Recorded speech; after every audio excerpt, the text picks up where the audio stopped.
Washington. In the $600 billion annual Defense Department budgets, the $22 million spent on the Advanced Aerospace Threat Identification Program was almost impossible to find. Which was how the Pentagon wanted it. For years, the program investigated reports of unidentified flying objects, according to Defense Department officials, interviews with program participants, and records obtained by the New York Times. It was run by a military intelligence official, Luis Elizondo, on the 5th floor of the Pentagon's C Ring, deep within the building's maze. The Defense Department has never before acknowledged the existence of the program, which it says it shut down in 2012. But its backers say that, while the Pentagon ended funding for the effort at that time, the program remains in existence.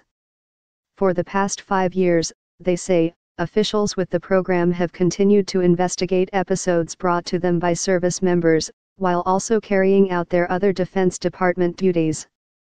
The shadowy program, parts of it remain classified, began in 2007, and initially it was largely funded at the request of Harry Reid, the Nevada Democrat who was the Senate Majority Leader at the time and who has long had an interest in space phenomena. Most of the money went to an aerospace research company run by a billionaire entrepreneur and longtime friend of Mr.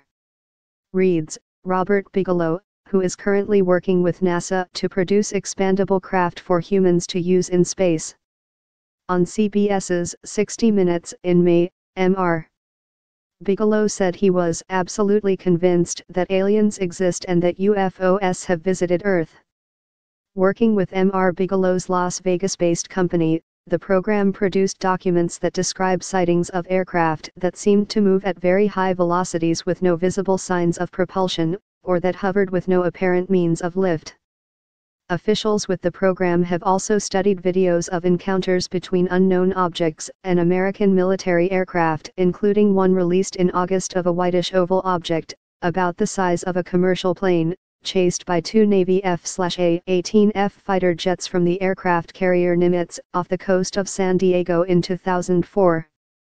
Mr. Reid, who retired from Congress this year, said he was proud of the program. "I'm not embarrassed or ashamed or sorry I got this thing going," Mr. Reid said in a recent interview in Nevada. "I think it's one of the good things I did in my congressional service. I've done something that no one has done before." 2 other former senators and top members of a defense spending subcommittee, Ted Stevens, an Alaska Republican, and Daniel K. Inouye, a Hawaii Democrat, also supported the program. Mr. Stevens died in 2010, and Mr. Inouye in 2012. While not addressing the merits of the program, Sarah Seeger, an astrophysicist at MIT, cautioned that not knowing the origin of an object does not mean that it is from another planet or galaxy. When people claim to observe truly unusual phenomena, sometimes it's worth investigating seriously, she said.